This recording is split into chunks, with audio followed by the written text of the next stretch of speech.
So it's been over a week now since The Boys has wrapped up its final season, and a lot of people have complained about the final episode that the fans were given on May 20th, saying that the 7 years of build-up the show was hyping towards did not meet their expectations at all. So much so that the show's finale was given a 5.6 on IMDb. To put this in perspective, that's less than the Stranger Things finale that was given a 7, where the fans literally gaslit themselves into thinking that there was going to be some sort of secret episode. Now, me personally, I did not think the finale was nearly half as bad as some other famous TV shows. Like Dexter Season 8 was just trash. But luckily what came after more than made up for it. And one of the biggest complaints people had about the finale was the portrayal of Homelander's power in the Oval Office. And to be honest, they're not wrong, it's not just blind hatred.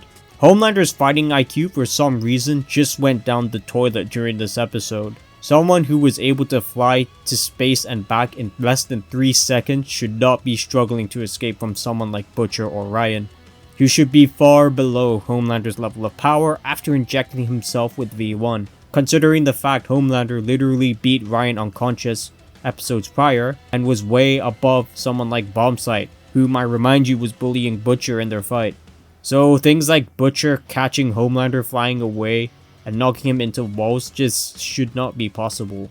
Let alone him and Ryan being strong enough to hold him in place to depower him, whereas Soldier Boy and Attempt Up v Butcher and Huey couldn't even hold him. For some reason he just decided to ignore Kimiko, who is by far the biggest threat in that room, since she does have the chest blast ability to strip Homelander of his powers, something Frenchie and Butcher told him before this fight.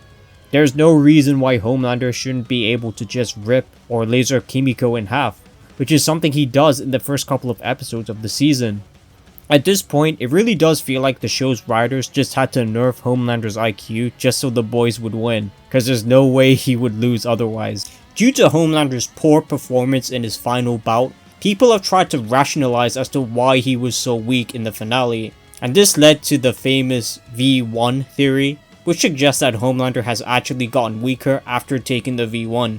Due to the V1 molecules being unstable and being nearly 10 times as potent, people have theorized that Homelander taking the V1 combined with his already perfected Compound V molecules may have weakened him. Because ever since he was a fetus, Homelander was injected with a perfected version of Compound V and wasn't designed for the old formula. So when you mix the perfected Compound V formula with the old one that Soldier Boy has, people have suggested that this may have messed up the balance of molecules inside of his body.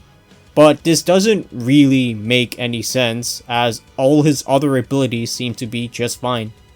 Homelander literally flew to space and back in less than 2 seconds, so his speed and flight is fine. His strength is fine because he managed to choke out Soldier Boy beforehand, which shouldn't even be possible if this theory is true in the first place. Because if he was weaker, he should not have been able to take down a soup as strong as Soldier Boy. So there really isn't an excuse for why Homelander didn't just kill all of Butcher's crew in an instant. I think most people have forgotten why Homelander took V1 in the first place. He just wanted to be immune from the virus and wanted to be immortal and stop himself from aging. The writers really didn't do a good job on whether Homelander did get stronger from the V1 or not. All of these writing inconsistencies ultimately made Homelander feel like not that big of a threat, and kind of diluted the boys' victory, as it felt like the boys could have easily taken out Homelander if they just jumped him with multiple soups. Other than the fight itself, there were a lot of things in the promotional material for Season 5 that were just left out of the boys or were not delivered upon. Homelander looking down on a scorched earth? Doesn't happen. All of the soups flying over the White House? Not there. Homelander finally going insane and going on a murder spree? Forget about it. The closest thing we got to this was Homelander's speech on TV, where he finally reveals his true colors to the world and actually threatens to kill everyone who doesn't believe he's God. And the beginning of Season 5 where he kills those people in the camps. While Anthony Starr's performance here was amazing, but the thing is he's just done so much worse things in earlier seasons than Season 5. He is shown to kill far more people in Season 1 and was way more sadistic whenever he did off someone. Now, I want to make it very clear. I am not saying Homelander should have won or that him begging for his life was out of character. If anything, I think it was fine. Homelander has always been an insecure, stunted man-child who always abused his powers to get what he wants. So when you stripped his powers away, what's left is a scared child that was in that testing room. Also, Homelander offering Butcher a blowjob isn't really that out of character, considering what he did to Marty in Season 4. Homelander has been shown to use sex as a humiliation ritual to torture his victims, so it makes sense that he would kind of do the same thing when he was dying. Also, quick note, if you thought Homelander lost quote-unquote aura during the final episode, he was never cool to begin with. All of these empty promises that the season finale failed to deliver on really left fans of The Boys disappointed. You could definitely tell that they needed more episodes to sort of flush out the story and to make the finale seem more complete. This led to people feeling like the finale was ultimately rushed. It's gotten so bad that people have literally started making their own versions of the finale, and have created their own version of Homelander in a VHS horror style. Some are AI slop, while others are absolutely scary to watch. People have dubbed these series of videos as found footage Homelander, where this takes place in an alternate universe where Homelander actually scorches the earth. And for these specific examples, I'm going to use Franco P's found footage Homelander series because it's the most popular and it actually got recognized by Anthony Starr himself.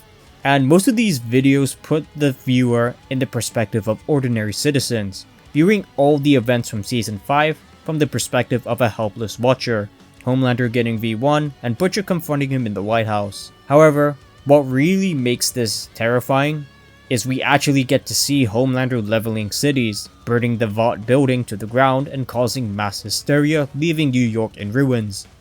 The black and white footage, coupled with the fact that the only color in these videos rarely is Homelander's red lasers, really makes him look like some sort of demon or a force of nature that can't be stopped.